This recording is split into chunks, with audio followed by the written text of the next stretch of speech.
ছয় প্রকার নারীকে আল্লাহ জাহান্নামে দেবে বলে ঘোষণা দিয়েছে। কয় প্রকার? মা বোন যারা এসেছেন খুব ভালো করে শুনবেন, মোবাইল থাকলে সেভ করে নিন। এই ছয় প্রকারের ভেতরে যদি আপনি এক প্রকারেও পড়ে যান, আপনার নামাজ রোজা বোরকা পরা সব মাঠে মারা যাবে, আপনি জাহান্নামে। এক নম্বরে যাদের মাথার চুল খোলা থাকে স্বামী বাদ দিয়ে অন্য কারো জন্যে, এরকম মেয়ে লোকে দেশে এখন আর নেই। যে হোটেলে আসি আল্লাহর ওলিরা সব ওই হোটেলে উঠেছে। একজন মেয়ে লোক যদি চুল খুলে রাখে, শুধুমাত্র খুলে রাখতে পারবে তার স্বামীর জন্যে, স্বামী বাদে পৃথিবীতে কারো জন্য মেয়ে লোকের চুল খুলে রাখা জায়েজ নেই, এমনকি বাবাকেও চুল খুলে দেখানো জায়েজ নেই। এক কথা বুঝতেছেন? একজন মেয়ে লোকের চুল যত তার স্বামী দেখবে, তার চোখের পাওয়ার বাড়বে, তত সওয়াব বেশি পাবে ওই মেয়েটা। এমনকি আল্লাহর নবী জানিয়েছেন, কোন স্বামী যদি স্ত্রীর মাথায় হাত বুলিয়ে দেয়, যতগুলো চুল পড়বে অতগুলো সওয়াব হবে। আর অন্য যত মানুষ এই চুল দেখবে, অতগুলো সাপ আল্লাহ বানিয়ে কবরে পাঠাবে। চুল ওরা দেখায় স্বামীকে না, পরপুরুষকে বেশি। এই জন্য যেই মহিলার মাথার চুল খোলা থাকবে স্বামী বাদ দিয়ে অন্য কারো জন্যে, সে জাহান্নামী। দুই নম্বরে স্বামীকে যেই মহিলা সম্মান করে না। তিন নম্বরে স্বামীকে বাদ দিয়ে দেবর ননদ বা অন্য কারো সাথে যারা হাসি তামাশায় লিপ্ত থাকে বেশি সময়, স্বামীর কাছে আসলে মুখ গোমরা হয়ে থাকে। আর যদি দেবর পায়, বলে স্বামী গিয়েছে ঘাস কাটতে, বাগে ধরে খাক, আমার দেওরা বেশি থাকে। একটা কবিতা এরকম পড়েছিলাম কোথায় যেন, তো স্বামী ঘাস কাটতে গেছে মাঠে, ওরে বাগে ধরে খেয়ে ফেলুক, আমার দেওরা বেশি থাক। তাহলে স্বামী বাদ দিয়ে অন্যের সাথে যদি কেউ হাসি তামাশা করে, মজাক করে, ইয়ারকি আড্ডা করে, এই মহিলা জাহান্নামী। চার নম্বরে যেই মহিলা অপবিত্রতা থেকে পবিত্রতার খবর রাখে না, শরীর খারাপ হয়েছে কবে যে পবিত্র হবে ওর খেয়ালই নেই, স্বামীর যে হক আছে ওর মনেও নেই। এই জন্য যখনই শরীর অসুস্থ হবে, সুস্থ হওয়ার পর থেকে নিজেকে পরিষ্কার পরিচ্ছন্ন করে স্বামীর জন্য উপস্থাপন করা লাগবে। 5 নম্বরে মিথ্যা বলে, গীবত করে, এরপর আবার কসম করে কথায় কথায়। মেয়েদের স্বভাব এটা বেশি, ওরা কিছু হলেই কসম কাটে। কসম যদিও কাটে, আবার ছেলের মাথায় হাত দিয়ে স্বামীর মাথায় হাত দিয়ে কসম কাটে। এমনকি কাবা শরীফের ছবি টাঙানো বলে কাবার কসম। দুনিয়াতে একজনের নামে শুধু কসম কাটা জায়েজ আছে, কে? এই বলেন বলুন। আমরা কসম কাটি বড় যে জিনিস, সে জিনিসের উপরে। এ দুনিয়ায় সব চাইতে বড়, বলেন বলুন। আর আল্লাহ যখন কসম কাটেন, তখন কসম কাটেন ওই জিনিসের সাথে যেই জিনিসের সাথে আমাদের জীবনের সম্পর্ক আছে। আমাদের জীবনের সম্পর্ক আছে সময়ের সাথে। কিসের সময় আছে? এই জন্য আমির হামজা আছে, সময় নেই হামজার দাম। এখন যদি আমার সময় শেষ হয়ে যায়, আপনারাও আমাকে নামিয়ে দেবেন। আর আমার জীবনের সময় যদি শেষ হয়ে যায়, আমাকে মানুষ আর হামজা বলবে না, মরহুম হামজা বলবে। এজন্য মানুষের জীবন সংক্রান্ত কথাগুলো বলতে গিয়ে আল্লাহ জানিয়েছেন, ওয়ালা আসরি ইন্নাল ইনসানা লাফি খুসর। সময়ের কসম, জীবনের কসম, হায়াতের কসম, ইতিহাসের কসম। যেহেতু মানুষের এই হায়াত আছে, মানুষ আছে, জীবন আছে, মানুষ আছে, এগুলো না থাকলে মানুষের আর দাম থাকে না। এর সম্পর্ক মানুষের জীবনের সাথে রিলেটেড। এজন্য আল্লাহ মানুষের জীবন সংক্রান্ত কথা বলতে গিয়ে কসম দিয়েছেন হায়াতের, সময়ের। জোরে বলেন সুবহানাল্লাহ। আমরা যেহেতু কসম দিতে পারি শুধুমাত্র আল্লাহ ছাড়া আর কারো নামে না। মা বোন যারা এসেছেন, কসম যদি কাটতেই হয় আল্লাহ নামে কাটবেন। তাছাড়া পৃথিবীর কোনো পীর বাবার নামে, কোরআনের নামে, কাবা শরীফের নামে ছেলের মাথায় মেয়ের মাথায় হাত দিয়ে কসম কাটা জায়েজ নেই। 6 নম্বরে যারা অন্যের শোক দেখে জ্বলে, যারা অন্যের শোক দেখে জ্বলে এবং কিছু দান করলেও যারা খোঁটা দেয়, এই 6 প্রকার নারীর কথা মুসলিম শরীফে নবীজি জানিয়েছেন। আশা করছি মা বোন যারা এসেছেন, এই 6 প্রকারের কোনো কিছু যদি আপনার ভেতরে থাকে, আপনি এই মুহূর্তে নিজেকে পাল্টাবেন। 1,14,000 মানুষের সামনে শেষ ভাষণ দেওয়ার সময় নবীজি বলেছিলেন, তারাক্তু ফিকুম আমরাইন, আমি 2টি জিনিস তোমাদের জন্য রেখে গেলাম। লাং তাদিল্লু মজারে, বর্তমান ভবিষ্যৎ, প্রেজেন্ট ফিউচার। এর আগে লান এসেছে, আরবি গ্রামার অনুযায়ী কথাটার অর্থ দাঁড়ায় কখনোই তোমরা পথভ্রান্ত হবে না, পথভ্রষ্ট হবে না, লাঞ্ছিত হবে না, এমনকি এ কথার ভেতরে না খেয়ে থাকবে না, এ কথাও আছে। তাদিল্লু শব্দের প্রায় 33টা অর্থ আমি পেয়েছি। লাঞ্ছিত হবে না, না খেয়ে থাকবে না, মায়ের খাবে না, অপমান হবে না, দুনিয়ায় মাথা উঁচু করে তোমরা বাঁচতে পারবে। সে যে 2টা জিনিস রাখলাম, লাং তাদিল্লু মাং তামাসাকতুম বিহিমা কিতাবাল্লাহ ওয়া সুন্নাতু রাসূলি। 1 নম্বরে তোমাদের জন্য আমি আল্লাহর কিতাব কোরআনে কারীম রেখে গেলাম। 2 নম্বরে আমার সুন্নাহ, আমার আদর্শ রাখলাম। জোরে বলেন সুবহানাল্লাহ। আমার মুসলমান ভাইরা, কথাগুলো খেয়াল করে শোনেন। 1,14,000 মানুষ তার সামনে, বিশ্ব নবীর ডান দিকে হযরতে আবু বকর, বাম দিকে ওমরের মতো মানুষ বসা ছিল। জাবালে রহমত, যেই পাহাড়ের উপরে তিনি দাঁড়িয়ে এই কথাগুলো বলছিলেন, আমি নিজে উঠেছিলাম ওই পাহাড়ে। বিশ্বনবীর এই পাহাড়ের পাদদেশে 1,14,000 মানুষ দাঁড়িয়ে আছে। নবীজি কিন্তু হযরতে আবু বকরের নাম বলেননি, ওমরের নাম বলেননি। যে এই যে 2 জন আমার পাশে বসে আছে, এরা 2 জন এই জান্নাতি। এরা 2 জন কি? 10 জন মানুষকে জীবিত অবস্থায় যে জান্নাতের গ্যারান্টি দেওয়া হয়েছিল, তার ভেতরে এই 2 জনের নাম আছে না নেই? নবীজিকে বলতে পারতেন না, এই যে আবু বকরকে রাখলাম, এই যে ওমরকে রাখলাম, আমার পরে যদি এদেরকে অনুসরণ করো তোমরা জান্নাত পেয়ে যাবে, বলেছিলেন? বলেন বলেন। আমি জান্নাতের দিকে যাচ্ছি, আসো আমার সাথে, তোমাদের জান্নাতে নিয়ে যাব। এই কথা শুধু নবীজি একবার বলেছিলেন বদরের ময়দানে যাবার সময়। তিনি বলেছিলেন, আমি জান্নাতের দিকে যাচ্ছি, যার প্রশস্ততা আকাশ আর জমিনের চাইতেও বিস্তৃত। কে তোমরা জান্নাতে যাব, আসো আজ আমার সাথে। নবীজি বলেন, ওই দিন আমার সাথে যারা যোগ দিয়েছিল, যারা শহীদ হয়েছিল, পরেও যারা মারা গেছে, প্রত্যেকেই জান্নাতি। জোরে বলেন আল্লাহু আকবার।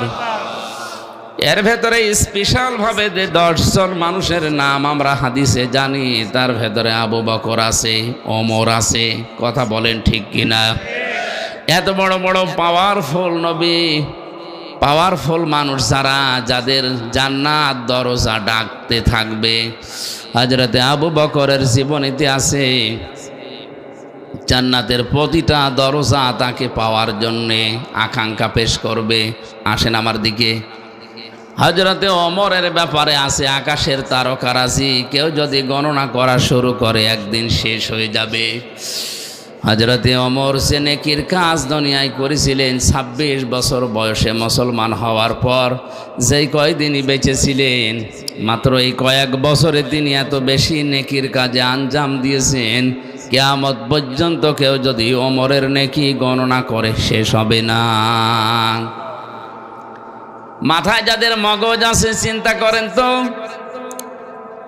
যে মানুষগুলো সামনে পেছনে বসে আছে, এই মানুষগুলোকে নবীজি নাম ধরে বলতে পারলেন না কেন? যে এদেরকে রেখে গেলাম, এদের মেনে নিলেই জান্নাত পেয়ে যাবে। এ কথা বলেননি এই কারণে, এই কারণ নবী ছাড়া কারো ঈমান নিরাপদ না। যে কোনো সময় মানুষকে শয়তান বেঈমান করে ফেলতে পারে।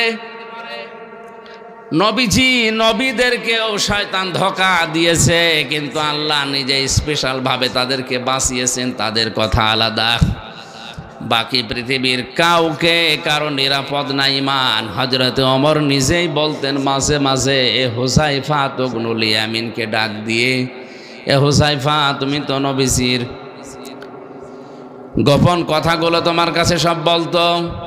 তুমি একটু ইন্তেকালের আগে যে লিস্ট দিয়ে গেছে নবীজি, যে মদিনায় মোনাফিক অমক অমক আছে, ওই লিস্টের ভেতরে দেখো তো আমার নামটা আছে কিনা। হযরতে হুযায়ফা ডাক দিয়ে বলে, খলিফাতুল মুসলিমিন, আমিরুল মুমিনিন, কি বলেন আপনি?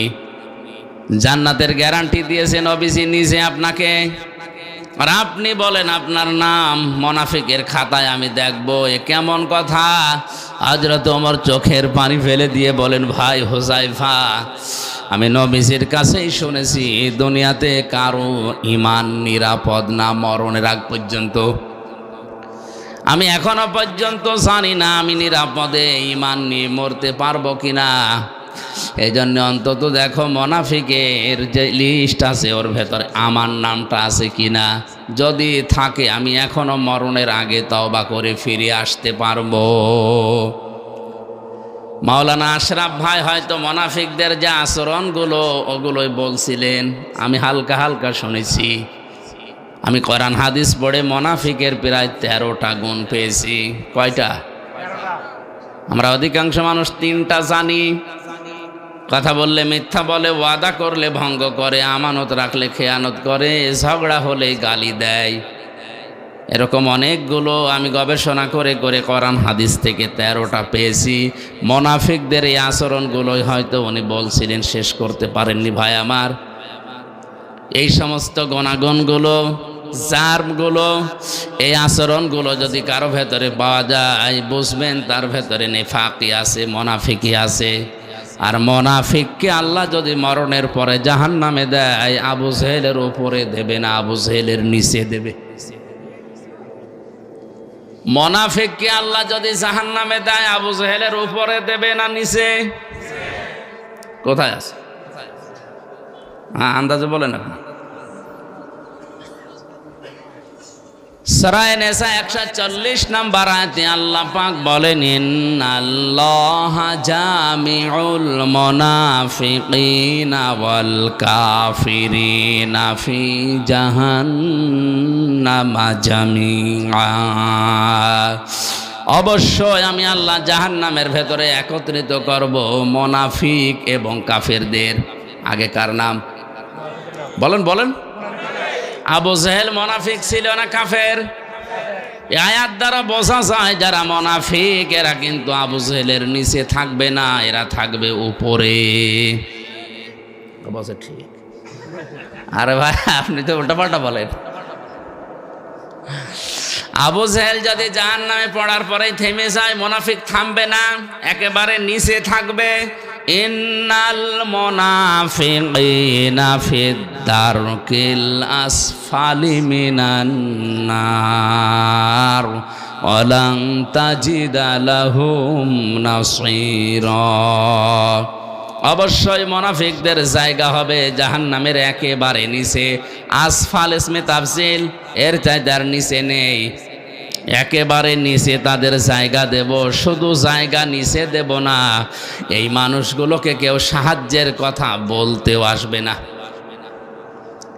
কাফেরদের যত কথা আমি পেয়েছি, কোন কাফেরকে সাহায্য করা হবে না এমন কথা নেই, যদিও তাদেরকেও সাহায্য করা হবে না, কিন্তু ওয়ালাং তাজিদা লাহুম নাসীরা এরকম কঠিন শব্দ নেই। তাজিদার আগে লান আছে মজারে, মজারের আগে আমি আগেই বললাম লাং তাদিল্লুর উদাহরণ দিতে গিয়ে লান আসলে অর্থ হয় কোশ্চেন কালেও হবে না। আল্লাহ বলেন মোনাফিক যদি জাহান্নামের নিচে যায়, ওদেরকে সাহায্যের জন্য কেউ আসবে না, সাহায্য করাও হবে না। জোরে বলেন নাউজুবিল্লাহ। এখন আমার প্রশ্ন হচ্ছে, মোনাফিক তৈরি হয় কাদের ভেতরে? মুসলমানদের। বলেন কাদের ভেতরে? কোন ইহুদি, কোন খ্রিস্টান, কোন বৌদ্ধ, কোন হিন্দু, কোন মাজুসি, যত জাতি এখন পৃথিবীতে এখন প্রায় 4,500 জাতি আছে, কোন জাতির ভেতরে মোনাফিক তৈরি হয় না। মোনাফিক শুধুমাত্র তৈরি হয় মুসলমানদের ভেতরে। আমরা যেহেতু মুসলমান হিসাবে দাবি করি, তাহলে মোনাফিকের জার্ম আমাদের ভেতরে থাকার সম্ভাবনা, বলেন না কেন? হযরত ওমর যদি বলেন এখনো যদি আমার নামটা থাকে আমি তাওবা করে ফিরে আসবো, ভালো হয়ে যাবে মরণের আগে, তা আমাদের ওই চিন্তা ভাবনার দরকার নেই। কেউ যদি বলে আমি ইহুদি দেখব, তাহলে আপনি ইসরায়েলে যান, শুধু ইহুদি পাবেন। তামাম দুনিয়ার নিকৃষ্ট জাতি হিসাবে এখন যারা পরিচিত, জঘন্যতম জাতি হিসাবে যারা দুনিয়ায় পরিগণিত, এখন তারা হচ্ছে ইহুদি।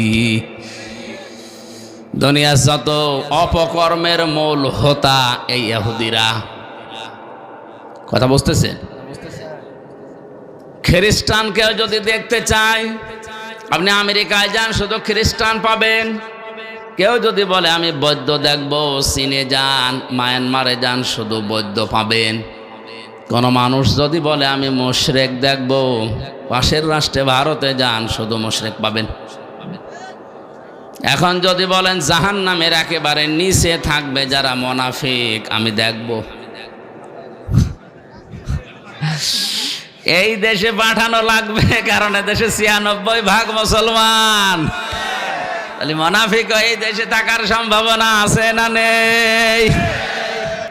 কোরআনে কারীম জানিয়েছে ওয়াইদা কিলা লাহুম তাআলাউ ইলা মা আনজালাল্লাহু ওয়া ইলার রাসূলি রাআইতাল মুনাফিকিনা ইয়াসুদ্দুনা আনকা সুদুদা।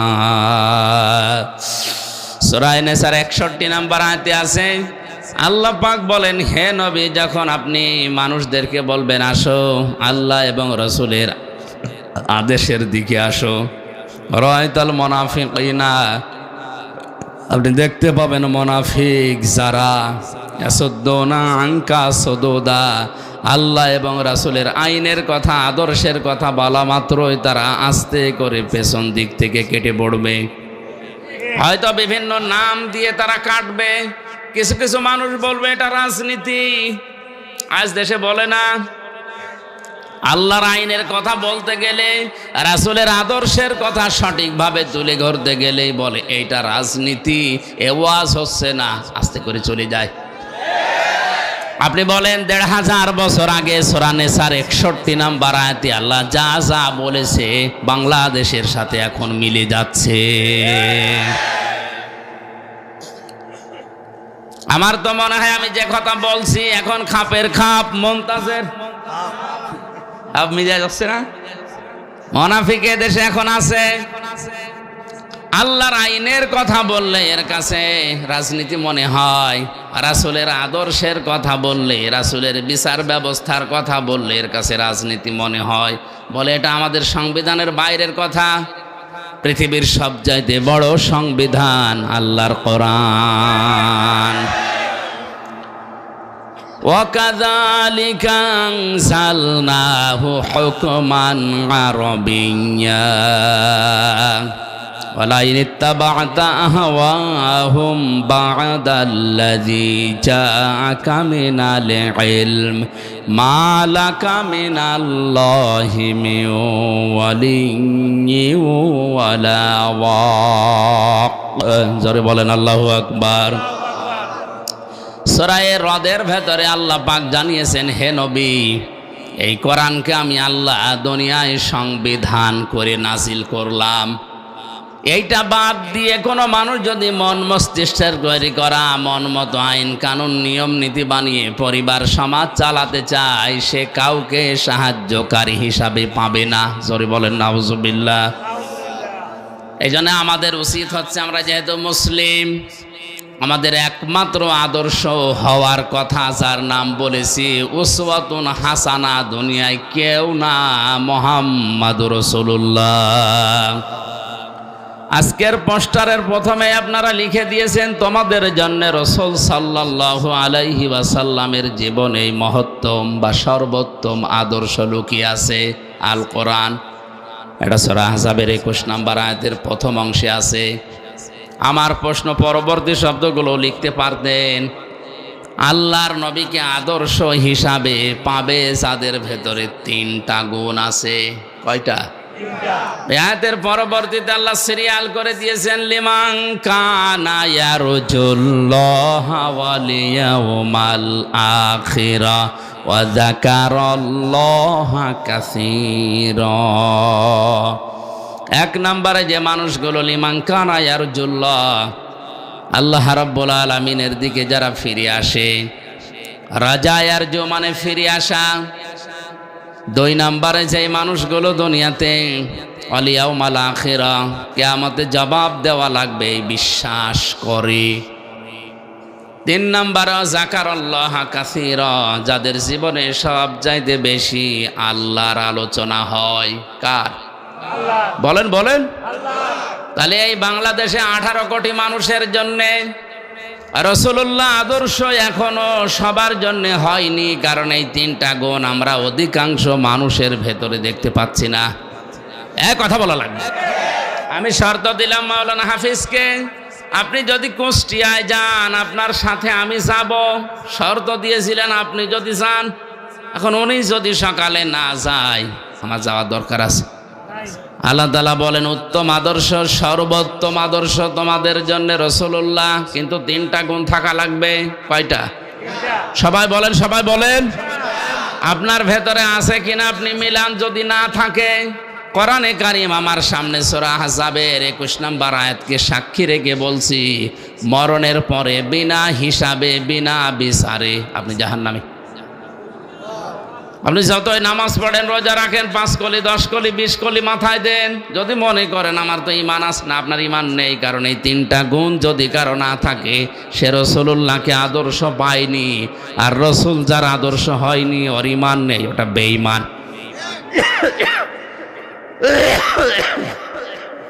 খুব মনোযোগ সহকারে শোনেন। আল্লাহ রাব্বুল আলামিন বলেন, এক নম্বরে যারা সব কাজ আমি আল্লাহর দিকে ফিরে আসার নিয়তে করে, যে কোনো কাজে হাত দেওয়ার আগেই চিন্তা করে আল্লাহ এই কাজে আমার আল্লাহ রাজি আছে তো। আজকে যে গাড়িতে আসলাম, ও লোকটাকে আমি এর আগে কোনোদিন দেখেছি বলে মনে হয় না, কিন্তু যে ভালোবাসা আমার প্রতি দেখিয়েছে, দুনিয়ার স্বার্থ পাওয়ার জন্যে না, এটা আল্লাহর জন্যে। দুনিয়ায় যাকে আপনি ভালোবাসবেন, যাকে এগিয়ে দেবেন, সাহায্য করবেন, লোক দেখানোর জন্য, স্বার্থ পাওয়ার জন্য না। যে মানুষগুলো শুধুমাত্র আল্লাহর জন্য কাউকে ভালোবাসে। দুই নম্বরে ওয়াল ইয়াউমাল আখিরা, কিয়ামতের দিবসে যারা বিশ্বাস করে। সে জন্মের পর থেকে শুনছি কিয়ামত হবে, কিয়ামতের দিন আছে, কিন্তু কিয়ামত যে কি, কিভাবে হবে, কিয়ামতে জবাব দেওয়া লাগবে, এই বিশ্বাস যদি কোনো মানুষের ভেতরে একবার জন্ম হয়ে যায়, ওর জীবন থেমে যাবে। আয়াতের তাফসীর করতে গিয়ে আমি জেলখানার ভেতরে থাকাকালীন ফি জিলালিল কোরআনে পড়েছিলাম। আছেন আপনারা ময়দানে? খলিফাতুল মুসলিমিন হযরত ওমর তার সন্তান আব্দুল্লাহকে ভর্তি করলেন মাদ্রাসায়। ওই সময় হযরতে আলী ছিলেন প্রধান বিচারপতি, তার সন্তান হোসাইন ওই একই মাদ্রাসায় ভর্তি হয়েছে। বারবার কলম ফেলে দিচ্ছে, আব্দুল্লাহকে বলে কলম তুলে দাও। তিনি একবার, দুইবার, তিনবার তুলে দিলেন। প্রেসিডেন্টের ছেলে স্বাভাবিকভাবে রাগ হয়ে গেছে, ডাক দিয়ে বলে হোসাইন, ইচ্ছা করে কলম ফেলে দাও, আমারে তুলতে বলো, আমি কি তোমার চাকর, খাদেম? হযরতে হোসাইনও রাগ করেই বলে ফেলেছে, আব্দুল্লাহ তুমি শুধু খাদেম না, খাদেমের বাচ্চা খাদেম। মেম্বারের ছেলেকে এরকম গালি দিলে তারও মেজাজ খারাপ হয়, আর তিনি দেশের প্রেসিডেন্টের ছেলে। এক দৌড়ে বাড়িতে গিয়ে বলে, আব্বা আমি আর মাদ্রাসায় যাব না। কেন? হোসাইন আমারে গালি দিয়েছে, আমি নাকি খাদেমের বাচ্চা, খাদেম। হযরত ওমর বিচক্ষণ মানুষ ছিলেন, ডাক দিয়ে বলে, সন্তান আমি বিচার করব, কিন্তু এখন না, জমার দিন। জমার দিন তিনি খুতবা দিচ্ছিলেন, বক্তব্যের মাঝখানেই তিনি দাঁড়িয়ে বললেন, এখানে হযরত হোসাইন আছে? বলে হ্যাঁ। এদিকে আস, তুমি আমার ছেলেটাকে গালি দিয়েছো খাদেমের বাচ্চা, চাকরের বাচ্চা বলে? বলে হ্যাঁ দিয়েছি। কেন দিলে? হযরতে হোসাইন বলে, ওমর হাতে মুখে হাত দিয়ে বলেন তো, আপনি কি আমার নানার খাদেম ছিলেন না? হযরত ওমরের কথা বন্ধ হয়ে গেছে, চোখ দিয়ে টপ টপ করে পানি পড়ছে। সাহাবীদের বললেন, নবীর সাহাবীরা বিচার হয়ে গেছে। ছোট মানুষ তো আব্দুল্লাহ বসে না, বলে, বাবা তুমি তো এখনো বিচার আরম্ভই করনি, হোসাইনকে মারবে না? হযরত ওমর বলে, বাবা যে বিচার করেছি এটা আমার অনেক কাজে লাগবে। হোসাইন তুমি যেটা বললে এটা কি লিখে দিতে পারবে? হ্যাঁ। খেজুর পাতা আর একটা পৃষ্ঠা, খেজুর পাতার একটা পাতা নিয়ে এসেছে খেজুর গাছের, ওখানে লিখে দিয়েছে, ওমর আমার নানার খাদেম ছিল, এটা আমি দেখেছি, সই করে দিলাম ইসি হুসাইন ইবনে আলী। যান। হযরত ওমর কাগজটা হাতে নিয়ে মুখে জমা দিলেন। ছেলেকে ডাক দিয়ে বললেন, বাবা মারা যাওয়ার পরে এই কাগজটা আমার কাফনের ভেতরে দিয়ে দিও। কিয়ামতের ময়দানে যদি আল্লাহ আমাকে প্রশ্ন করে আর জীবনের যদি কিছুই কবুল না হয়, অন্তত এই কাগজটা তুলে দেখাতে পারবো, মাবুদ তোমার নবীর নাতি লিখে দিয়েছে আমি নবীর খাদেম ছিলাম।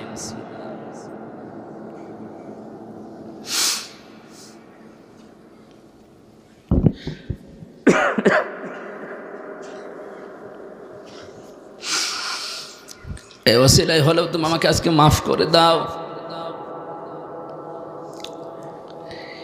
এই ধরনের মানুষেরা কিয়ামতের যে বিশ্বাস, যে ভয় তাদের ছিল, এরপরও একটা দুর্বল হাদিস বলছি শিক্ষার জন্যে। হযরত ওমরেরও আল্লাহর দরবারে নিজের জীবনের মাত্র কয়েক বছরের হিসাব দিতে লেগেছিল প্রায় 12 বছর। ইন্তেকালের পরে প্রায় 12 বছর পার হয়ে গেল। হযরতে আব্দুল্লাহ একবার স্বপ্ন দেখলেন, হযরত ওমর সুন্দর পোশাক পরে নদী থেকে আসতেছে গোসল করে। ডাক দিয়ে বলে, বাবা কোথায় ছিলেন? কতদিন আপনাকে দেখি নাই। হযরতে ওমর বলে, বাবা আজকে 12 বছর আমি দুনিয়ার জীবন ছেড়েছি, মহান আল্লাহ আমার জীবনের হিসাব নিচ্ছিলেন। শেষ পর্যন্ত তিনি আমাকে বলেছে, ওমর তোরে মাফ করে দিলাম। কারণ আল্লাহ যদি কারো প্রতি ন্যায় বিচারও করে সে বাঁচবে না, যদি সঠিক বিচারও কারো প্রতি করে সে বাঁচবে না। অন্যায় বিচার তো আল্লাহ করেই না, ন্যায় বিচার করলেও কেউ পার পাবে না। আল্লাহ যদি কাউকে বাঁচাতে চায় বলবে শেষে যে তোরে মাফ করে দিলাম। আল্লাহ যদি অবিচার করে এ কথা বিশ্বাস করবেন না, আল্লাহ অবিচার করেন না। আল্লাহ যদি কারো উপরে ন্যায় বিচার করেন সে বাঁচবে না, সে ধরা খাবে। কথা বুঝতেছেন? আল্লাহ অবিচার, কথা বলেন না কেন? আল্লাহ অবিচার, ন্যায় বিচার করলে বাঁচার কোনো উপায়। আল্লাহর কাছ থেকে যদি কেউ বাঁচতে চায় একটা মাধ্যম আছে, যে আল্লাহ আমারে মাফ করে দাও। হযরতে ওমর বলেন, আমারে শেষ পর্যন্ত আল্লাহ ডাক দিয়ে বলেন, ওমর তোরে মাফ করে দিলাম। ফেরেশতা আমারে নিয়ে গোসল করিয়ে জান্নাতের নহর থেকে এই যে সাদা পোশাক জান্নাতের, এটা পরিয়ে আমাকে বলছে, যান আপনি জান্নাতে যান। ও কক্সবাজারবাসী, হযরত ওমরের যে জীবনী শুনলেন, আকাশের তারকার চাইতে যার নেকির কাজ জীবনে বেশি ছিল। কোন রাস্তা দিয়ে গেলে শয়তান পর্যন্ত 40 দিন ওই রাস্তায় যেতে ভয় পেত। এত বড় পাওয়ারফুল মানুষ নবীজি বলেন, একবার আমার স্ত্রীরা আমার কাছে এইটা দেন ঝগড়া করছিল। হযরতে আবু বকর আসলেন, স্ত্রীদের ঝগড়া থামে না। হযরতে ওসমান আলী এসেছে, তাদের ঝগড়া থামে না।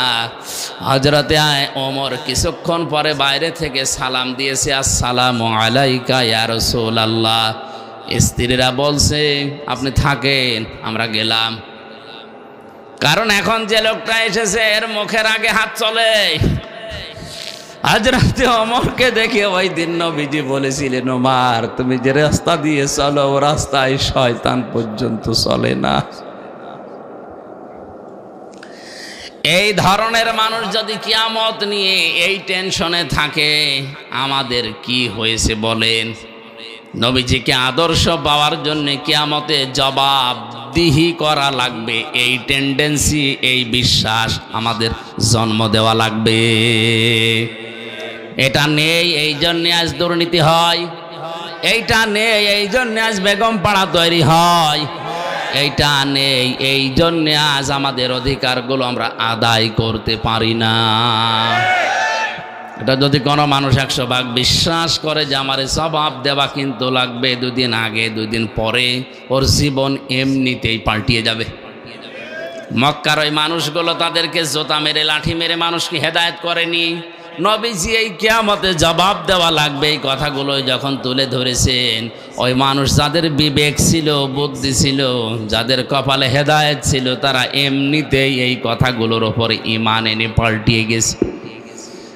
আমি রাসূলুল্লাহকে আদর্শ পাওয়ার জন্য 3 নম্বরে বলেছিলাম, ওয়া যাকারাল্লাহা কাসীরা, যাদের জীবনে সব চাইতে বেশি জিকির থাকবে, আলোচনা থাকবে আল্লাহর। আল্লাহ কাসীর দিয়েছেন, কলিলানে দেননি, আবার কাসীরুন দেননি, কাসীর আছে। সব চাইতে বেশি তাদের মুখে, তাদের পরিবারে, সমাজে, রাষ্ট্রে, তাদের সব জায়গায় নাম থাকবে, আলোচনা থাকবে কার? কালিমাতুল্লাহি হিয়াল উলিয়া, আল্লাহর কালিমা তাদের উপরে থাকবে। আমার মনে হয় সংসদ ভবন থেকে শুরু করে আমাদের এই ইউনিয়ন পরিষদের অফিস পর্যন্ত সব জায়গায় আল্লাহু আকবার বড় করে লিখে রাখা দরকার, যেন দেখলে আল্লাহর নাম মনে হয়। কিন্তু এগুলো না দিয়ে এমন এমন জিনিস আমরা টাঙিয়ে রাখি, আল্লাহর নাম তো দূরের কথা, কার নাম মনে হয় আল্লাহ জানে।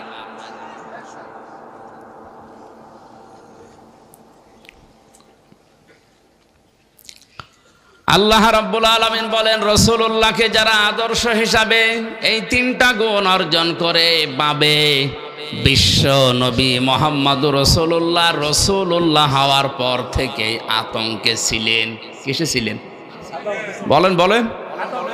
1 থেকে 40 বছর তার সমস্যা হয়নি।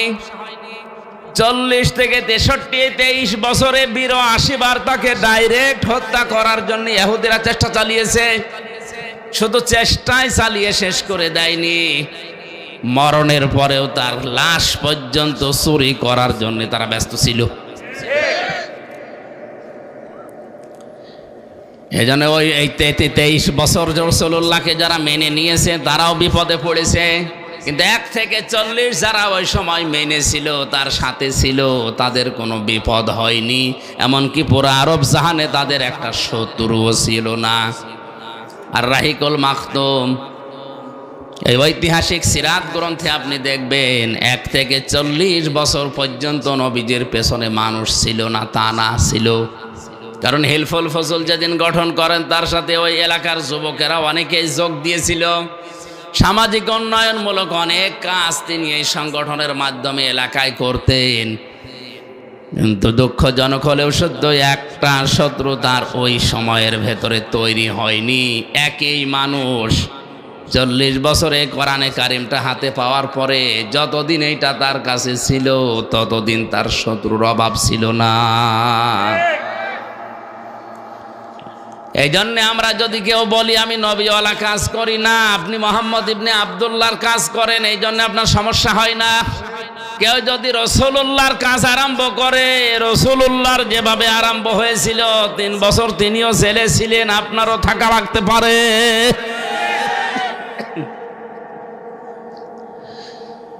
আমাদের উচিত হবে যে আয়াতটা আপনারা লিখে দিয়েছেন, এটা আমাদের বাস্তব জীবনে যদি আমরা সেট করতে চাই, ওই 3টা শর্ত আমাদের মানা লাগবে। এ শর্তগুলো আমার না আল্লাহর? আরো জোরে বলেন কার? আল্লাহ আমাদের মেনে নেওয়ার তৌফিক দিন, জোরে বলেন আমিন। আমার আলোচনার বিষয় বলেছিলেন কোন পাপে কোন গজব। জবান খুলে কোরআনের এই সোনালী আয়াত সূরা রুম 41 নম্বর আয়াতটা পড়েছি, পড়েন। আউযু বিল্লাহি মিনাশ শাইতানির রাজিম। বিসমিল্লাহির রহমানির রহিম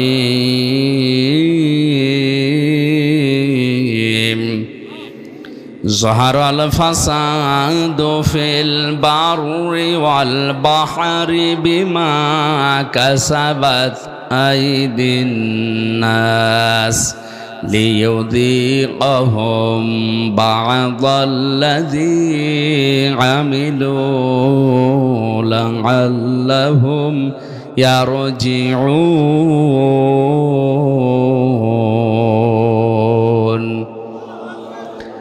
আল্লাহ রাব্বুল আলামিন বলেন, জলে স্থলে যে বিপর্যয়, যে অশান্তিগুলো, যে গজবগুলো দেখতে পাও, এগুলো আমি একটাও দিতে চাই না। এগুলো সব তোমাদের হাতের পাপ কামাই করা ফসল। আমি কেন এগুলো দেই মাঝে মাঝে জানো? অতিবৃষ্টি, অনাবৃষ্টি, মাঝে মাঝে এ জমিনকে ঝাঁকুনি দেই, আমরা যেটা ভূমিকম্প বলে শুনি। এগুলো কেন করি? লিইউযিকাহুম বা'দাল্লাযী আমিলু, তোমরা যে আমল করেছো, কাজ করেছো, আমল আবার দুই প্রকার। আমল কয় প্রকার? একটা বদ আমল, একটা নেক আমল। এই বদ আমল যারা দুনিয়ায় করে তাদেরকে আমি আল্লাহ একটু থামাতে চাই, এই আযাবগুলো দিয়ে তাদেরকে আমি আল্লাহ একটু বাধা দিতে চাই, দেখি তারা ফিরে আসে কিনা। লাআল্লাহুম ইয়ারজিউন, আমি চাই যে তারা ফিরে আসুক। কপাল পোড়া মানুষ আমরা, মাঝে মাঝে এগুলো আমাদের সামনে আসতেছে, এগুলো দেখার পরও আমরা ফিরে আসা দূরের কথা, আমাদের বিদ্যি আরো বাড়ে। সরার ভেতরে আল্লাহ জানিয়েছেন, এটা 29 নম্বর আয়াতে আছে, ওমা সাবাকুম মিন মুসিবাতিন ফাবিমা কাসাবাত আইদিকুম ওয়া ইয়াফু আন কাসীর। তোমরা যত অন্যায় করো, পাপ করো, সব পাপের শাস্তি যদি আমি আল্লাহ দেই, শ্বাস ফেলার সময় তোমরা পেতে না। আমি আল্লাহ অধিকাংশগুলোই মাফ করে দেই, কিছু পাপের শাস্তি দুনিয়ায় পাঠাই যেন তোমরা আমি আল্লাহর দিকে ফিরে আসতে পারো। বাংলার মুসলমানেরা আজকে আমি কয়েকটা পয়েন্টের উপরে সাজিয়েছি। আমি দেখতে চাই এই পাপগুলো যদি বাংলাদেশে হয়, ওগুলোর জন্য আপনি যতই দোয়া দরুদ পড়েন, তাবিজ কবজ গলায় দিন, থামাতে পারবেন না। আল্লাহর শাস্তি ওটা ছেড়ে দেওয়া।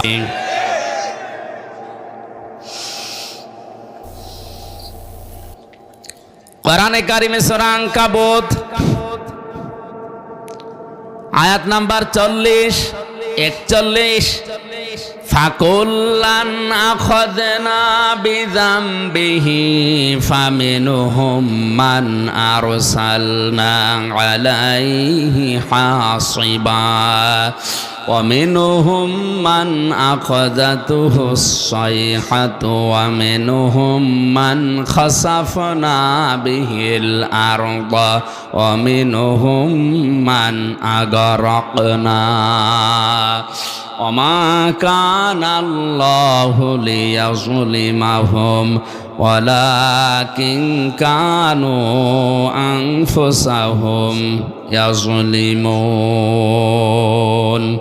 সুবহানাল্লাহ আলহামদুলিল্লাহ লা ইলাহা ইল্লাল্লাহ।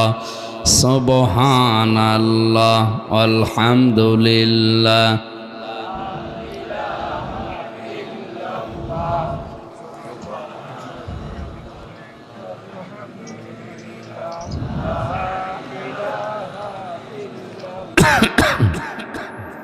কি হলো? জিকির জোরে করেন। সুবহানাল্লাহ আলহামদুলিল্লাহ লা ইলাহা ইল্লাল্লাহ লা ইলাহা ইল্লাল্লাহ মুহাম্মাদুর রাসূলুল্লাহ। আয়াত বুঝতে কষ্ট হচ্ছে? আল্লাহ রাব্বুল আলামিন বলেন, যুগে যুগে বহু মানুষকে আমি তাদের পাপের জন্য পাকড়াও করেছিলাম। কাউকে আমি ঝঞ্ঝা নামক বৃষ্টি দিয়ে, পাথরের বৃষ্টি দিয়ে, কাউকে ডুবিয়ে, কাউকে পানি দিয়ে, জলোচ্ছ্বাস দিয়ে দুনিয়া থেকে আমি তাদেরকে বিদায় করে দিয়েছি। কাউকে জমিনের ভেতরে গেড়ে দিয়েছি। আমি কারো ওপরে আল্লাহ জুলুম করি না, মানুষ নিজেরাই নিজেদের ওপরে জুলুম করে। কথা বলেন ঠিক কিনা? আমি প্রথম বলেছিলাম আল্লাহর বিচার ব্যবস্থা 3 প্রকার। 1 নম্বরে আল্লাহ জুলুম, কথা বলে না কেন? 2 নম্বরে আল্লাহ ন্যায় বিচার করলে কেউ বাঁচবে। 3 নম্বরে কেউ বাঁচতে চাইলে আল্লাহর রহমত। এজন্য আল্লাহ অবিচার করেন না। 2 নম্বরে আমার আল্লাহ ন্যায় বিচার করলে কেউ বাঁচতে পারবে না।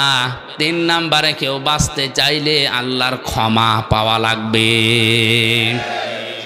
যে সমস্ত পাপের জন্য আল্লাহ তাদেরকে ধরেছিলেন, দেখি ওই পাপগুলো এখন বাংলাদেশে আছে কিনা। আল্লাহ রাব্বুল আলামিন বলেন, ওয়াইলা মাদিয়ানা আখাহুম শুআইবা ক্বালা ইয়া কওমি ইবুদুল্লাহা মা লাকুম মিন ইলাহিন গায়রু قد جاءتكم بينة من ربكم فأوفوا الكيل والميزان ولا تبخسوا الناس أشياءهم ولا تفسدوا في الأرض بعد إصلاحها ذلكم خير لكم إن كنتم مؤمنين الله أكبر। আমি শুআইবকে পাঠিয়েছিলাম মাদিয়ান শহরে তার ভাইদের কাছে। এ কোরআনে অনেকগুলো নবীর দাওয়াতি সিস্টেম দেওয়া আছে, তারা দাওয়াত দিত এই কায়দায়, এই পদ্ধতিতে। এখানে শুআইব আলাইহিস সালামের নাম দিয়ে আল্লাহ কিছু শিক্ষা দিতে চেয়েছেন। একটু ভালো করে শুনেন।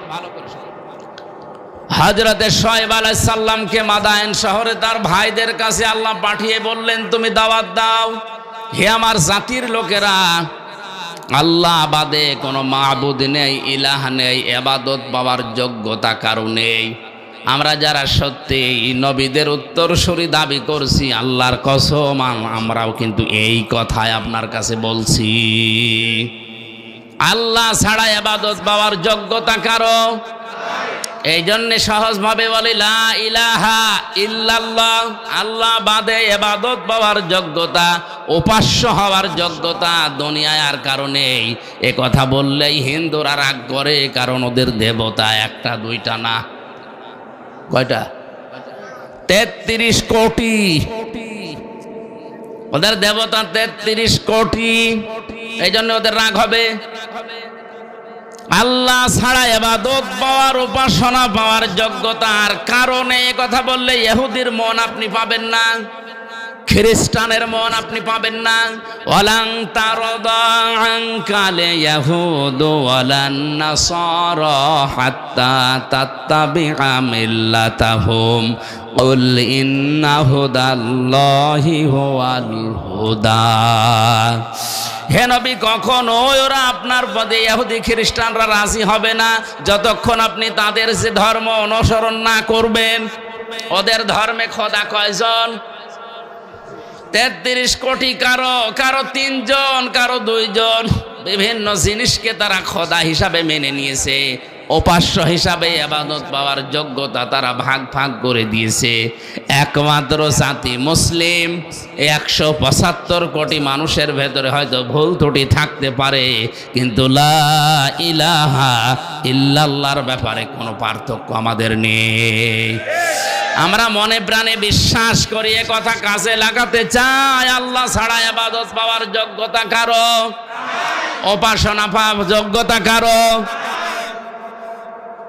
কারণ নবীদের দাওয়াত এইটাই ছিল, ইয়া কওমি ইবুদুল্লাহ মা লাকুম মিন ইলাহিন গায়রু। আল্লাহর ইবাদত করো, কারণ তিনি ছাড়া কোনো ইলাহ নেই। এরপরেই হযরতে শুআয়ব আলাইহিস সালাম তার জাতির লোকের কাছে যেই মেসেজটা দিয়েছেন, নবীদের দাওয়াতি পদ্ধতি আপনাকে আমি বলছি, ক্বাদ জাআতকুম বাইয়িনাতুম মির রাব্বিকুম, অবশ্যই তোমাদের রবের পক্ষ থেকে তোমাদের কাছে স্পষ্ট দলিল, প্রমাণ, নিয়ম নীতি, আইন কানুন এসেছে। সে আইনের ভেতরে দুইটা কথা এখানে আল্লাহ পাক দিয়েছেন, ফাউফুল কাইলা ওয়াল মিজানা ওয়ালা তাবখাসুন নাসা আশিয়াআহুম। এক নম্বরে তোমরা ওজনে কম বেশি করবে না। কিসে? সবাই বলেন। এই ওজন বলতে শুধু দাড়ি পাল্লার ওজন?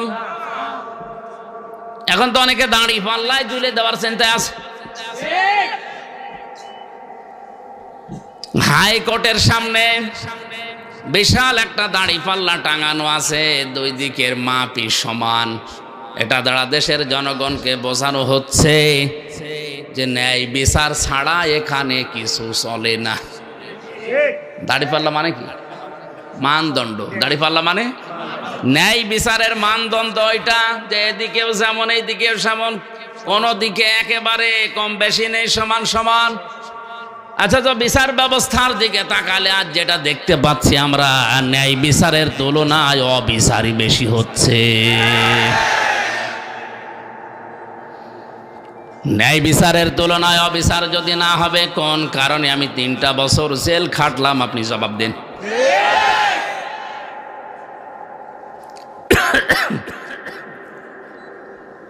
হযরতে শুআয়ব ডাক দিয়ে বলেছিলেন, আমার জাতির লোকেরা তোমরা এই পাপটা ছেড়ে দাও, ওজনে কম বেশি করবা না। কারণ এই পৃথিবীতে আল্লাহ যত মানুষকে লানত দিয়েছেন, বরদোয়া দিয়েছেন, তার পয়লা নম্বরে তারা।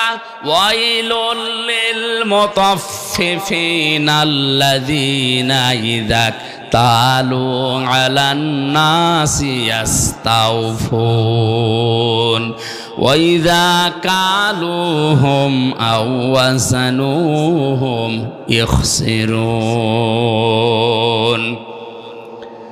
ধ্বংস হয়ে যাক, বরবাদ হয়ে যাক, আমি আল্লাহর লানত ওই মানুষগুলোর উপরে যারা ওজনে কম বেশি করে। কিসে? বলেন বলেন। এই ওজন বলতে যারা দোকানদার তারা না। এই যে এইটাও এইটাও, এই যে মঞ্চটা, এই যে মেম্বারটা, এটা হক কথা বলার জায়গা। এখানে বসে যারা সঠিক কথাগুলো বলতে চায় না, তারাও কম বেশি করছে। প্রাইমারি স্কুল থেকে বিশ্ববিদ্যালয় পর্যন্ত যারা শিক্ষকতা করছেন, এটা যেহেতু রেকর্ড হচ্ছে, কালকেই তামাম দুনিয়ায় ছড়াবে। আমার বিশ্ববিদ্যালয়ের স্যাররা অনেকে মন খারাপ করে, আমি জানি। আল্লাহর কসম, শিক্ষক যারা আমার মাথার তাজ, আপনাদেরকে আমি ভালোবাসি। আমি কোরআন আপনাদের কাছেই পড়েছি, যতটুকু আমি বুঝেছি। আপনারা ওইভাবে বোঝেন না কেন? প্রাইমারি থেকে বিশ্ববিদ্যালয় স্যার পর্যন্ত যে যতটুকু পেয়েছে, ওজনে কম বেশি করা মানে নেওয়ার সময় বেশি নেয়, দেওয়ার সময়। এদের প্রতি লানত কার? এই কথা বলা লাগবে, লানত কার? বিশ্ববিদ্যালয় স্যার হওয়ার জন্য কত জ্ঞান লাগে, এটা আমি নিজে অনার্স মাস্টার্স করতে গিয়ে দেখেছি। একজন ডক্টর 45 থেকে 50 মিনিটের একটা ক্লাস নেয়, কমপক্ষে 40-50টা বইয়ের রেফারেন্স তার দেওয়া লাগে। কারণ সামনে যারা বসে আছে ওরা গরু ছাগল না, সব মেধাবী। বিশ্ববিদ্যালয়ে গরু ছাগল চান্স পায়? বাংলাদেশের মেধা যাদের বেশি তারাই ওখানে যায়, আর তাদের সামনে বসে 40-45 মিনিট আপনি বক্তব্য দেবেন। সলিমদ্দি কলিমদ্দির মতো না, কোনো কনসার্ট না, এক টান দিয়ে দিলাম, একটা দুলিয়ে দিলাম, হয়ে গেল না। অন্তত বিশ্ববিদ্যালয়ে যারা ক্লাসের মতো ক্লাস নেয়, তাদের 40-50টা বইয়ের রেফারেন্স দেওয়া লাগে। কারণ আমরা জানি ভার্সিটিতে কোনো বই ওইভাবে নেই। স্যারদের লেকচারগুলো থেকে লাইব্রেরিতে হাজার হাজার বই আছে, ওখান থেকে বাছাই করে প্রশ্নের উত্তর তৈরি করা লাগে। এই যে স্যাররা এই পর্যায়ে যেতে তাদের কত মেহনত করা লেগেছে, তারাও তাদের শিক্ষকের কাছ থেকে কত কিছু পেয়েছে। নেওয়ার সময় তারা তো ঠিক মতোই নিয়েছে, কিন্তু দেওয়ার সময় অধিকাংশ স্যাররা আমাদেরকে ওইভাবে দিতে চায় না। আজ প্রাইমারি থেকে আপনি তাকান, মাদ্রাসা বলেন, স্কুল বলেন, কলেজ বলেন, ভার্সিটি বলেন, সব জায়গায় ক্লাসে 45 মিনিটে যেটা দেওয়ার কথা ওইটা ঠিক মতো দেয় না, বলে প্রাইভেট করা, কোচিং করা লাগবে। এই যে আপনি নেওয়ার সময় ঠিক মতো নিয়েছিলেন, দেওয়ার সময় ঠিক মতো দিলেন না, এইটাই ওয়াইলুল লিল মুতাফফিফিন। আপনি তো নেওয়ার সময় ঠিক মতোই নিয়েছিলেন, যদি ওইভাবে দিতেন আমার আর প্রাইভেট পড়া লাগতো না, কোচিং করা লাগতো না। বেশি বলে ফেললাম। এইটাই চলছে অধিকাংশ ভার্সিটির স্যাররা, এই রাজশাহী বলেন, কুষ্টিয়া বলেন, বরিশাল বলেন, চট্টগ্রাম বলেন, এই সমস্ত জায়গা থেকে ঢাকায় যে প্রাইভেট ভার্সিটিতে ক্লাস নেয়। তো সরকার আপনারা যেখানে রেখেছে এই জায়গায় আপনি যতগুলো টুকু পেয়েছিলেন ওইটা ডেলিভারি দিতে পারেন না। হযরতে শুআয়ব নবী এই কথা তার জাতির কাছে বললেন যে তোমরা ওজনে কম বেশি করবা না। আলা তাবখাসুন নাসা আশিয়া, এক একটা শব্দের ভেতরে লক্ষ লক্ষ কথা এরকম পয়েন্ট আকারে আছে, যত টানবেন তত বের হবে। আমার শরীরের দিকে, গলার দিকে, আরে ঘড়ির দিকে তাকে আমি খুব তাড়াতাড়ি করছি। ওয়ালা তাবখাসুন নাসা আশিয়াহুম ওয়ালা তুফসিদু ফিল আরদি বা'দা ইসলাহিহা। দ্বিতীয় নম্বরে, দুনিয়াতে শান্ত হয়ে যাওয়ার পরে অশান্তি করার জন্য পায় তারা করবা না, যেটা সবচাইতে বেশি চলছে এই বাংলাদেশে। যালিকুম খায়রুল লাকুম, এইটাই ভালো কাজ।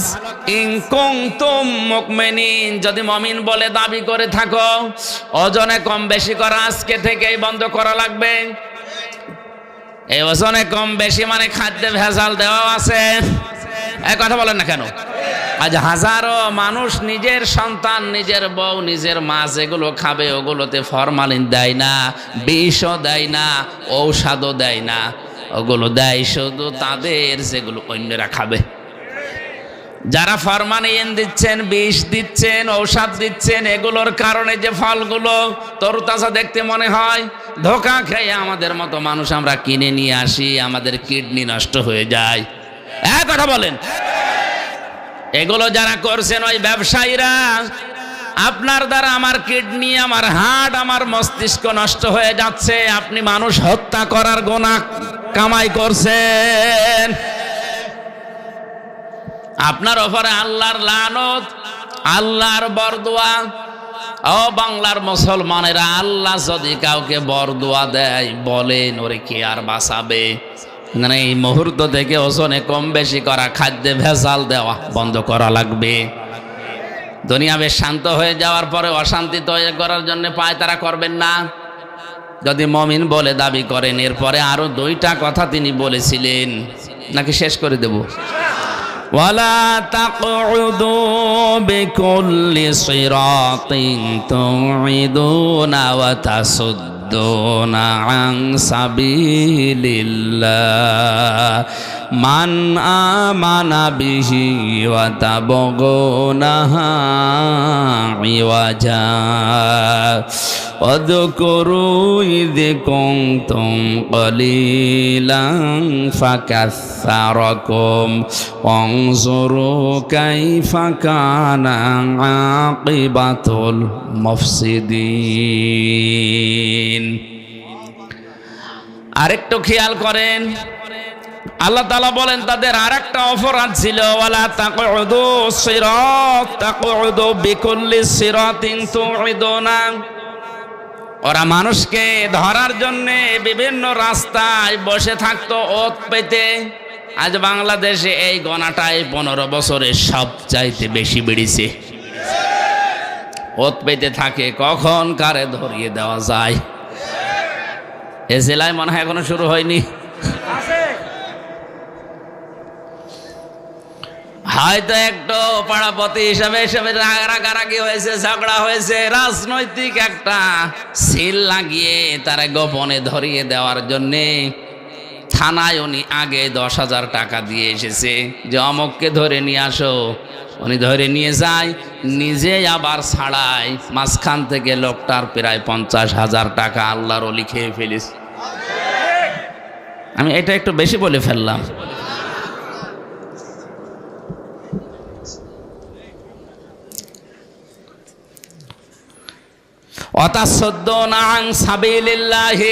দুই নম্বরে তারা গোনা করত, 4 নম্বর এটা, 4 নম্বরে তাদের অপরাধ ছিল এইটা, ওরা আল্লাহর রাস্তা থেকে মানুষকে সরিয়ে দেওয়ার জন্য বিভিন্ন কায়দা কৌশল কাজ কারবার করত।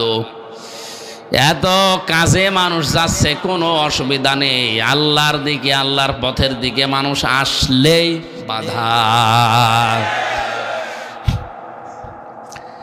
এই গনাগুলোর জন্য আল্লাহ রাব্বুল আলামিন হযরতে শুআয়ব আলাইহিস সালামের জাতির উপরে যে গজব নাযিল করেছিলেন, এখনো যদি কোনো মানুষ এই কাজ কারবার কোনো বন্ধ না করে, জমিনে ওজনে কম বেশি করা, খাদ্যে ভেজাল দেওয়া, দুনিয়া শান্ত হয়ে যাওয়ার পরে অশান্তি করার জন্য পায়তারা করে বেড়ানো, মানুষকে বিপদে ফেলার জন্য মোড়ে মোড়ে বসে থাকা, এ থোকায় থোকায় শব্দটা আছে।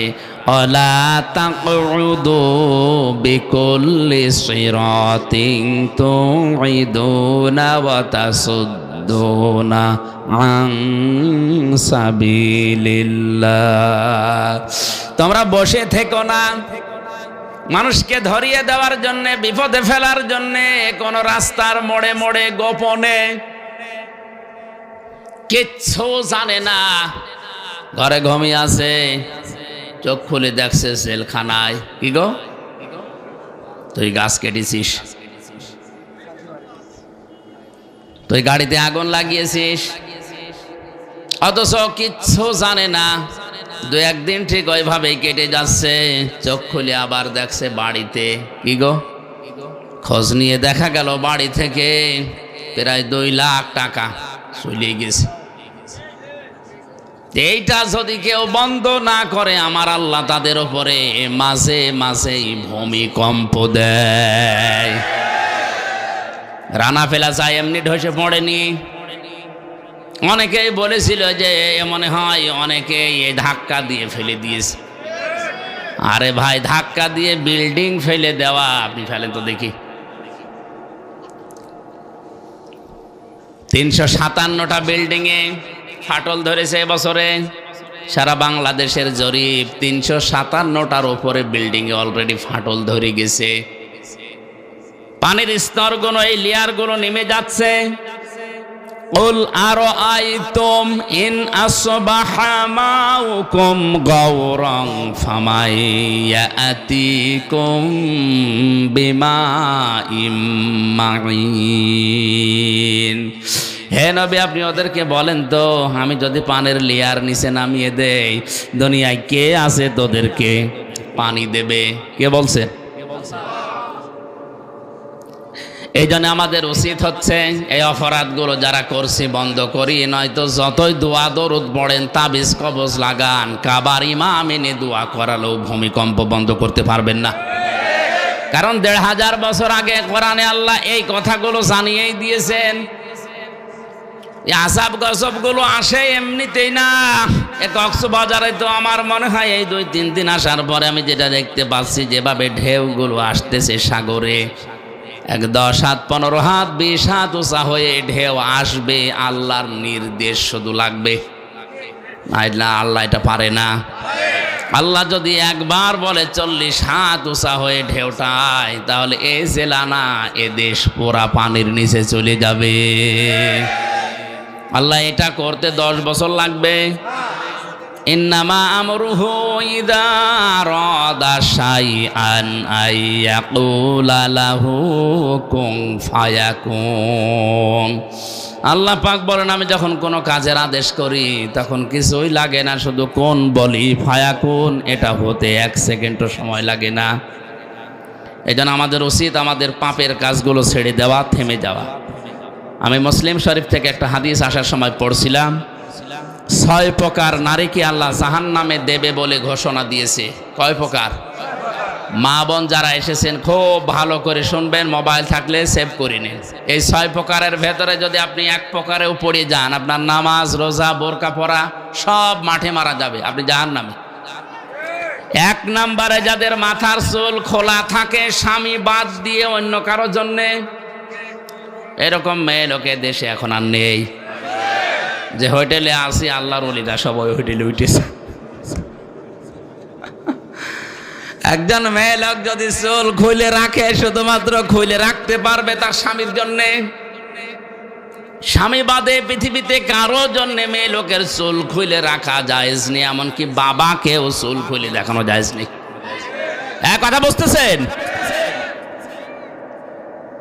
একজন মেয়ে লোকের চুল যত তার স্বামী দেখবে, তার চোখের পাওয়ার বাড়বে, তত সওয়াব বেশি পাবে ওই মেয়েটা। এমনকি আল্লাহর নবী জানিয়েছেন, কোন স্বামী যদি স্ত্রীর মাথায় হাত বুলিয়ে দেয়, যতগুলো চুল পড়বে অতগুলো সওয়াব হবে। আর অন্য যত মানুষ এই চুল দেখবে, অতগুলো সাপ আল্লাহ বানিয়ে কবরে পাঠাবে। চুল ওরা দেখায় স্বামীকে না, পরপুরুষকে বেশি। এই জন্য যেই মহিলার মাথার চুল খোলা থাকবে স্বামী বাদ দিয়ে অন্য কারো জন্যে, সে জাহান্নামী। দুই নম্বরে স্বামীকে যেই মহিলা সম্মান করে না। তিন নম্বরে স্বামীকে বাদ দিয়ে দেবর ননদ বা অন্য কারো সাথে যারা হাসি তামাশায় লিপ্ত থাকে বেশি সময়, স্বামীর কাছে আসলে মুখ গোমরা হয়ে থাকে। আর যদি দেবর পায়, বলে স্বামী গিয়েছে ঘাস কাটতে, বাগে ধরে খাক, আমার দেওরা বেশি থাক। একটা কবিতা এরকম পড়েছিলাম কোথায় যেন, তো স্বামী ঘাস কাটতে গেছে মাঠে, ওরে বাগে ধরে খেয়ে ফেলুক, আমার দেওরা বেশি থাক। তাহলে স্বামী বাদ দিয়ে অন্যের সাথে যদি কেউ হাসি তামাশা করে, মজাক করে, ইয়ারকি আড্ডা করে, এই মহিলা জাহান্নামী। চার নম্বরে যেই মহিলা অপবিত্রতা থেকে পবিত্রতার খবর রাখে না, শরীর খারাপ হয়েছে কবে যে পবিত্র হবে ওর খেয়ালই নেই, স্বামীর যে হক আছে ওর মনেও নেই। এই জন্য যখনই শরীর অসুস্থ হবে, সুস্থ হওয়ার পর থেকে নিজেকে পরিষ্কার পরিচ্ছন্ন করে স্বামীর জন্য উপস্থাপন করা লাগবে। 5 নম্বরে মিথ্যা বলে, গীবত করে, এরপর আবার কসম করে কথায় কথায়। মেয়েদের স্বভাব এটা বেশি, ওরা কিছু হলেই কসম কাটে। কসম যদিও কাটে, আবার ছেলের মাথায় হাত দিয়ে স্বামীর মাথায় হাত দিয়ে কসম কাটে। এমনকি কাবা শরীফের ছবি টাঙানো বলে কাবার কসম। দুনিয়াতে একজনের নামে শুধু কসম কাটা জায়েজ আছে, কে? এই বলেন বলুন। আমরা কসম কাটি বড় যে জিনিস, সে জিনিসের উপরে এ দুনিয়ার সব চাইতে বড়। বলেন বলুন। আর আল্লাহ যখন কসম কাটেন, তখন কসম কাটেন ওই জিনিসের সাথে যেই জিনিসের সাথে আমাদের জীবনের সম্পর্ক আছে। আমাদের জীবনের সম্পর্ক আছে সময়ের সাথে। কিসের সময় আছে? এই জন্য আমির হামজা আছে, সময় নেই হামজার দাম। এখনো যদি আমার সময় শেষ হয়ে যায়, আপনারাও আমাকে নামিয়ে দেবেন। আর আমার জীবনের সময় যদি শেষ হয়ে যায়, আমাকে মানুষ আর হামজা বলবে না, মরহুম হামজা বলবে। এজন্য মানুষের জীবন সংক্রান্ত কথাগুলো বলতে গিয়ে আল্লাহ জানিয়েছেন, ওয়ালা আসরি ইন্নাল ইনসানা লাফি খুসর। সময়ের কসম, জীবনের কসম, হায়াতের কসম, ইতিহাসের কসম। যেহেতু মানুষের এই হায়াত আছে, মানুষ আছে, জীবন আছে, মানুষ আছে, এগুলো না থাকলে মানুষের আর দাম থাকে না। এর সম্পর্ক মানুষের জীবনের সাথে রিলেটেড। এজন্য আল্লাহ মানুষের জীবন সংক্রান্ত কথা বলতে গিয়ে কসম দিয়েছেন হায়াতের, সময়ের। জোরে বলেন সুবহানাল্লাহ। আমরা যেহেতু কসম দিতে পারি শুধুমাত্র আল্লাহ ছাড়া আর কারো নামে না। মা বোন যারা এসেছেন, কসম যদি কাটতেই হয় আল্লাহ নামে কাটবেন। তাছাড়া পৃথিবীর কোনো পীর বাবার নামে, কোরআনের নামে, কাবা শরীফের নামে ছেলের মাথায় মেয়ের মাথায় হাত দিয়ে কসম কাটা জায়েজ নেই। 6 নম্বরে যারা অন্যের সুখ দেখে জ্বলে, যারা অন্যের সুখ দেখে জ্বলে এবং কিছু দান করলেও যারা খোঁটা দেয়, এই 6 প্রকার নারীর কথা মুসলিম শরীফে নবীজি জানিয়েছেন। আশা করছি মা বোন যারা এসেছেন, এই 6 প্রকারের কোনো কিছু যদি আপনার ভেতরে থাকে, আপনি এই মুহূর্তে নিজেকে পাল্টাবেন। আল্লাহ আমাদেরকে এই যে 4টা অপরাধের কথা বলেছিলাম, ওজনে কম বেশি করা, খাদ্যে ভেজাল দেওয়া, দুনিয়া শান্ত হয়ে যাওয়ার পরে অশান্তি তৈরি করা, মানুষকে বিপদে ফেলার জন্য ওত পেতে থাকা, আর আল্লাহর রাস্তা থেকে মানুষকে ফেরানোর জন্য চেষ্টা চালানো, এই গুনাহগুলো থেকে যদি আল্লাহ আমাদেরকে না বাঁচান, আমরা যদি চেষ্টা না করি, ভূমিকম্পের মতো এই জিনিস আবার আসবে। আল্লাহ আমাদেরকে আয়াতটা মানার তৌফিক দেন, আমিন। বারাকাল্লাহু লানা ওয়া লাকুম ফিল কোরআনিল আযীম। সভাপতি সাহেবের অনুমতি নিচ্ছি, আমার শরীর খারাপ, আমি দোয়া করে দিলাম। আল্লাহুম্মা আমিন।